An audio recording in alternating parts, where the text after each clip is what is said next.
Hi အားလုံးပဲမင်္ဂလာပါခင်ဗျာအခုဒီတစ်ခေါက်မှာတော့ level 3 decision ပြန်မှုအတွက် group တွေတော့ခွဲပြီးသွားပြီဗျနော် team A နဲ့ team B ပြီးထွက်လာတယ်ဗျနော် team A မှာကျတော့ကျွန်တော်တို့ရဲ့ Fanny 2နဲ့ NC4 ပါမယ်ဗျနော် team B မှာကျတော့ဂျာဆိုင်မိုင်လာမသိပါဘူးဂျာဆိုင်မိုင်နဲ့2နဲ့ဗျနော်သူတို့နှုတ်ဖဲရဲ့တီတူစီပြန်မှုကိုမကြခင်ကြည့်ရမှာဗျနော်အခုတော့သူတို့ရဲ့မရောက်ခင်ရေခုံစံလေးတွေကိုကျွန်တော်လည်းအတူနားထောင်ကြည့်အောင်ဗျနော်ဟုတ်ကဲ့တော့ team A ဖြစ်ပါတယ်ညီမတို့ပြန်ဘက်ဖြစ်တဲ့ team B ကိုညီမတို့ကမင်းနိုင်ပြီးရေးချရတဲ့အခါမှာညီမတို့ပြန်ဘက်ကကိုတူတူနဲ့မဂျာဆိုင်မိုင်ပေါ့နော်ဖြစ်ပါတယ်ဂျာဆိုင်မိုင်နော်ဂျာဆိုင်မိုင်ညီမတို့မင်းနိုင်ရထားတဲ့တခြင်းကတော့ဝင်းများဝင်းရင်ဆိုတဲ့ဦးစရာဂရီဟန်ဒီဆိုထားတဲ့တခြင်းဖြစ်ပါတယ်ရှင်ညီမတို့မင်းနိုင်ပြီးတော့ကြားတဲ့ပြန်ဘက်ကတော့ကိုတူတူနဲ့မဂျာဆိုင်သူတို့နှစ်ယောက်လုံးတော့ကျွန်တော်ကကြိုက်တယ်မင်းနိုင်ပြီးတော့မင်းနိုင်ခင်ညီမတို့ကြားတဲ့တယောက်ပြောကြတယ်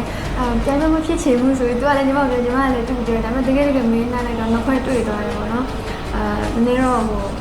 pressure ပေါ့နော်ဖိအားရှိတယ်ဒါပေမဲ့အကောင်းဆုံးစူးစမ်းမယ်လို့ပဲဆုံးဖြတ်ထားတယ်ကိုလုံးနိုင်နေတာသူလည်းအရင်အကောင်းဆုံးတယ်ညီမတို့လည်းအကောင်းဆုံးစူးစမ်းထားပါတယ်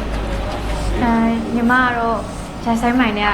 အခုဆိုလဲ2 round ပေါ့ပထမတော့ကလည်းသူရှိန်ပါတယ်ဆိုမှဒီတစ်ခါလည်းထပ်ပြီးရှိန်ရတယ်ဆိုတော့ပိုကြိုးစားပါမယ်ရှင်ဟုတ်သူတို့အားသာချက်ကတချင်းကယောက်ျားလေးခီးကိုသူတို့က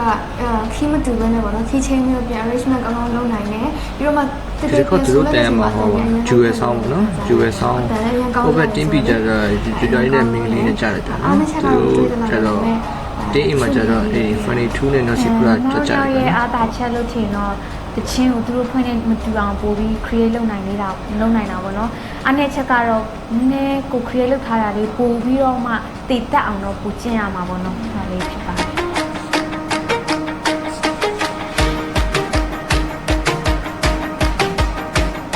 ဒီနေ့တချင်းတိုက်တဲ့အထက်မှာပေါ့နော်အခက်ခဲတော့ဘာမှမရှိဘူးအားလုံး okay တယ်ဟို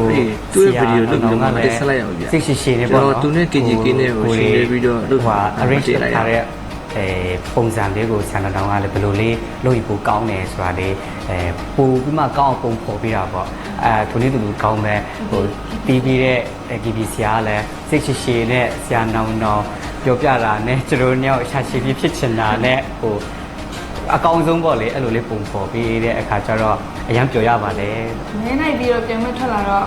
စိုးရင်ပါတစ်ဖက်ကတိုင်တဲ့ team ကကြာတယ်ဆက်မယ်ဒီဆိုရှင်မျိုးကျွန်တော်နော်သူကတိတ်နားမထောင်ချင်ဘူးငကိုတည်းကနည်းနည်းရှိပြီးသားလို့ပေါ့နော်ပြီးတော့ break တက်တယ်လည်းအမခံရှိထားပြီးသားအဲ့တော့လည်းစိတ်ထဲမှာစိုးရင်စိတ်ကလေးဖြစ်သွားတာပေါ့ကျွန်တော်တို့ team ပေါ့နော် group 1 team B ရဲ့အားတာချက်ကဘာဖြစ်မလဲဆိုဒီတစ်ချင်းမှာကအခုဒီ week ကduet week ပေါ့လေနော် duet ပြန်ရမယ့် week လည်းဖြစ်တယ်အဲ့လိုဖြစ်တော့ဟိုယောက်ျားလေးနဲ့မိန်းကလေးပုံစံမျိုးကိုဟိုဟာ train ထားတာပေါ့ပြီး YouTube မှာဒီဝင်းများဝင်းရင်ဆိုတာလေးရှာလိုက်လို့ရှိရင်ယောက်ျားလေးနဲ့မိန်းကလေးဟို duet version လုပ်ထားတာလည်းရှာမတွေ့ဘူးပေါ့လေနော်အဲ့ခါကျတော့ဒီတစ်ခေါက်အခုချက်ဆိုင်မိုင်နဲ့တူဆိုတဲ့ဟာလေးကိုကြားလိုက်ရင်တော့ဒီ version လေးတော့ရှိသွားမယ်ပေါ့နော်ဆိုတော့အဲ့ဒါအတာချက်ဖြစ်တယ်ပြီးတော့မှလည်းညောက်စလုံးကတော့သဘောတော်တူကြတော့ဒီလိုလောက်ကြမယ်ဆိုရင်မိုင်ဆโอเคပေါ့နော်ကစင်စကားမိုင်ဆပေါ့အဲ့လိုမျိုးပုံစံမျိုးနဲ့သွားတာဆိုတော့ကျွန်တော်တို့ဖေးရဲ့အတာချက်လို့မြင်နေပေါ့နော်သူအနေနဲ့တစ်ဖက်က group ရဲ့အတာချက်ဆိုလို့ရှိရင်တော့ညောက်စလုံးကတော့အရန်ကောင်းတယ်အားနည်းချက်ကဘာလဲဆိုရင်အားနည်းချက်ကတူကသူ့အနေနဲ့တော့မမြင်မိဘူးပေါ့နော်ဒါပေမဲ့လည်းသူတို့နဲ့ကိုယ်နဲ့ကြည့်ပြီးရှင်းကြည့်ရမယ်ဆိုရင်သူတို့ကမိန်းကလေးနှစ်ယောက်ရဲ့ပုံစံမျိုးနဲ့ဂျူဝက်သွားမှာပေါ့နော်ဒါပေမဲ့အတူတူကတော့ယောက်ျားလေးနဲ့မိန်းကလေးရဲ့ဂျူဝက် version ပုံစံမျိုးသွားမှာဆိုတော့အဲ့လိုလေးတော့မြင်မိပါတယ် Okay အဲ့ဒါဗီဒီယိုလေးကတော့အဲ့လောက်ပဲဗျာနော်ပရိသတ်ကြီးတွေရောဘယ်တင်းကိုပို့ပြီးအပ်ပြီးလေဗျာဘယ်တင်းကနောက်ဆက်အောင်ထပ်တက်မယ်လို့ထင်နေတယ်အဲ့ဒါတွေကိုမမမှတ်ခံပြလို့ရပါတယ်ဗျာနော်ကျွန်တော်ရဲ့ဗီဒီယိုလေးကိုကြိုက်တော့ like subscribe လုပ်ပေးခဲ့ပါဗျာဟုတ်ကဲ့ဒီနေ့တင်ပါတယ်